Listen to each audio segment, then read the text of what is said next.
turnovers over the course of the last 2 games. How replicable is that moving forward into SEC play? How much of that was just being in the right spot at the right time, and how much of that was forcing your opponent kind of into a mistake?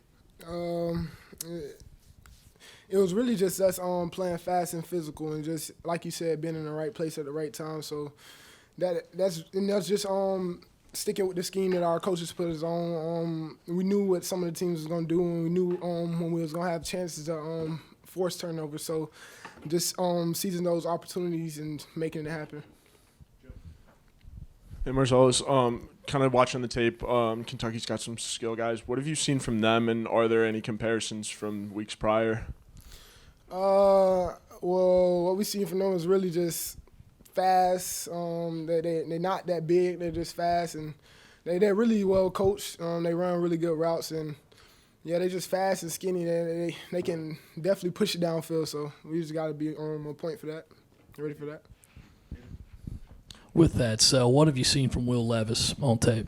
Oh, he's a really good quarterback. He more of a throw it to a spot guy, on time. And if you mess up the receivers timing with their routes, it messes up the throw. So basically, we have to get our hands on the receiver and mess up the timing. But he's a really good time and throw quarterback. After that Georgia game, a lot of the guys were talking about wanting to just get back to work before SEC play returned. Over these last 2 weeks, just how do you evaluate how much you guys have improved since that game now headed into Kentucky?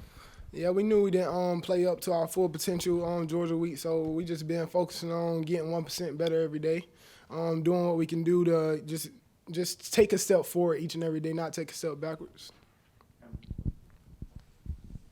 Hey, Marcellas, you're about the only starter in the secondary who's been healthy this whole time. So what has it been like for you kind of seeing that revolving door of the rest of the guys go through? And, how have those younger guys stepped in to fill those holes? How has it been with some of the older guys coming back now? Just, what's that dynamic looked like for you? Really, it's just I knew I didn't want to – I can't control me not being injured or me getting injured. So I just – focusing on keeping my body healthy, and whenever those other guys went down, I made sure I was there and stepped up whenever coach needed it. And with the young guys, they've been coming in, taking reps, and just filling in the shoes of the older guys and getting experience and getting game reps. And they just been filling the shoes and doing their jobs and getting better each and every day. Kind of going off the post-Georgia point, Shane's talked a little bit about how he felt like the team needed to get closer after that, and he felt like he has. Do you feel that, and what would you chalk that up to with you guys being closer now after these last 2 weeks? Yeah, we definitely grown closer as a team. We do that every week. We get closer and closer. It's nothing special. It was nothing magical that we do. We just that's just the culture around here that Coach Beamer has built. We just a family. We gonna get closer each and every week, no matter the outcome of the Saturday. Marcellas, obviously, when Cam's been playing in the corner, for lack of a better term, you gotten thrown at a lot more, I guess, with him on the other side. I guess, what's that kind of been like? And I guess, now that you are in year 2 here and all that, I guess, how much more comfortable do you feel like games have been, at least through the first 5 weeks, and being able to take some of those, take on more guys, I guess, in those situations? What was your first question about Cam? In terms of getting maybe thrown at a little more with Cam on the opposite side, and Darius, yeah. I guess, obviously getting, for lack of a better term, kind of put on an island there. I guess, what's that kind of been like, and how do you feel like you kind of adjusted to it? I've been soaking it all in. I love that attention that I'm getting, getting targets all the time, every game. I love that. I love being tested. So it's just a blessing from God putting me in that opportunity. But like you said, this is my second year. I'm very much comfortable in this defense, and I have a lot of confidence in myself to make plays on the island, and so it's no nerves. It's just I'm out there playing. Marcellas, going into the year, a lot was made about this team needing to play better on the road. When you look at what a team has to do to play well away from home, what does that look like? What does a good road team look like when it's out there? Yeah, we just gotta go out there, keep our poise, just play fast, physical, and just don't let the home crowd get us out of our game. Don't let anything get us out of our game. We just got to go out there and play our game and just do the best we can, because if we play at our best, we good enough to beat anybody on the road or at home. Hey, Marcellas, kind of going back to Ben's point about being on an island, how much does it help to have guys like Cam Smith, and, you got Darius coming back and RJ back there with you? How does it help to kind of just, be like in or I guess on the island, if you will. Yeah, I understand. It helps a lot. Just knowing that, like you said, RJ back there, you got Nick back there. You know, you on the island, but also you got sometimes have safety help. So it just helps you even play more confident and not be worried about getting beat if you do, you know, because you got help. It's been a couple years since this all happened, so you may not even really remember the details of it all. But so the last time South Carolina played at Kentucky was the night that news got out that Coach Beamer was coming here. Do you remember anything about that night? And, I do, because I was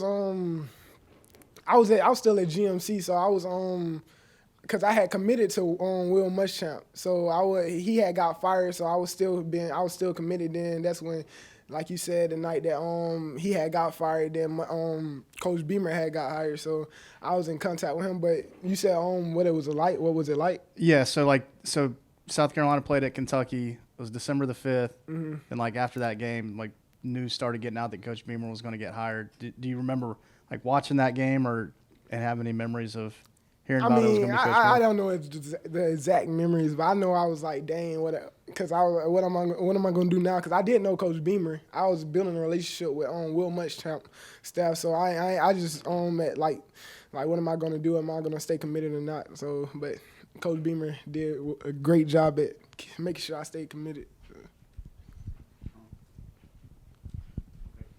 You mentioned not letting the home crowd get in y'all's heads. Correct me if I'm wrong. It sounded like they were pumping in a lot of sound on y'all in practice. Is that just an effort to be ready again? Because it's been a while since y'all been on the road. So we won't be surprised by it. So we do that a lot. Play the away teams like theme songs and stuff. So we just be used to it whenever we get out there. It's not a shocker. Marcellas, what'd you do with your time off this weekend? Went to sleep. I played a little bit of Call of Duty, but most of the time I just went to sleep. I looked at some of Kentucky film and really just got some rest. Got in here and treated my body, and got some rest and soaked it all up. I guess don't get a lot of it. Yeah. What can even if it's just 48 hours, what can that time off do for you guys mentally and physically going into this game? Oh yeah, it's definitely beneficial. It just helps us take a break away from the physical and mental demand that this game and college football has on us. So it's definitely very beneficial to us, and we definitely love those breaks. Definitely. Thank y'all. My dad gave it to me. He said I didn't play with Tonka trucks really. He said I was just a tough little kid. So that's basically how he gave it to me. Can you walk us through that 2-point conversion that on Saturday night or Thursday, I guess? Sure. Well, basically, I was back there. I was like, I got to get in, because if I don't get in, I probably ain't going to get nothing else. This is probably my only chance. So I got in, and then after that, I was like, he said, act like you've been there before, so I just handed the ref the ball, and just there's history after that. Tonka, what's shuffling between interior to exterior and all these injuries, what's this year kind of been like for you, and where do you kind of see your role moving forward? Well, I'm just here to help the team. Whatever the coaches ask me or need me to do, I'm willing to do it. I'm just here. We want to win, so if they can put me in a position to help them win, I'm willing to do it. Hey, Tonka, how often do you guys work on those types of trick plays? Like, how often do you get involved in that special teams, like, offensive side of things in practice? Oh, well, it's just not that much. You really just Coach Numbo whenever Coach Numbo. Whenever you want it.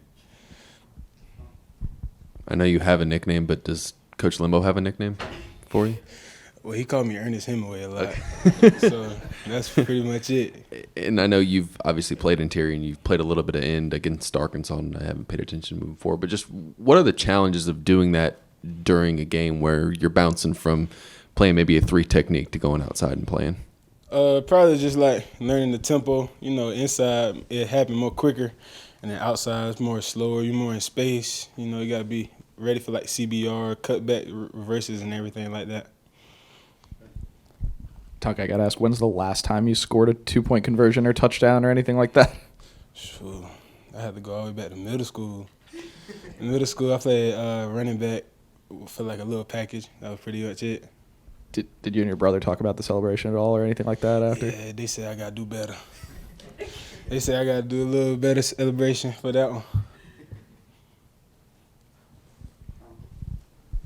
Tonka, what are you at weight-wise right now? I'm still around 285, 290. Okay. And obviously Kentucky bringing back Chris Rodriguez this week, their big running back. What have you seen from him in this Kentucky offense that kind of presents some challenges for you guys? Well, they're a good team. We're a good team. You know, we gonna give effort. They gonna give effort, and he's a good back, strong lower body. He keeps his feet moving. Very good back.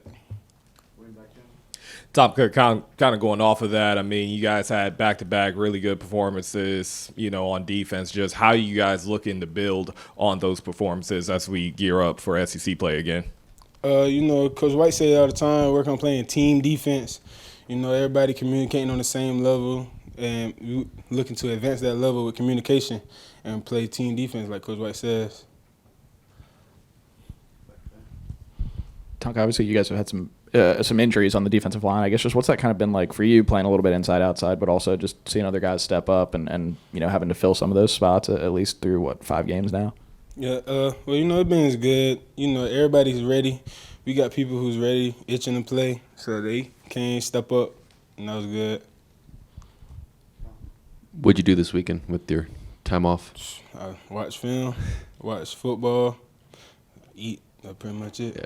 I guess what can, from a mental or physical perspective, some added time off, a little bit of a break, do for you guys moving forward? It gives us like a little to rest our body, get treatment, get extra film in because it's playing on Thursday. You can get extra film in, so come in, watch it by yourself. And that was good.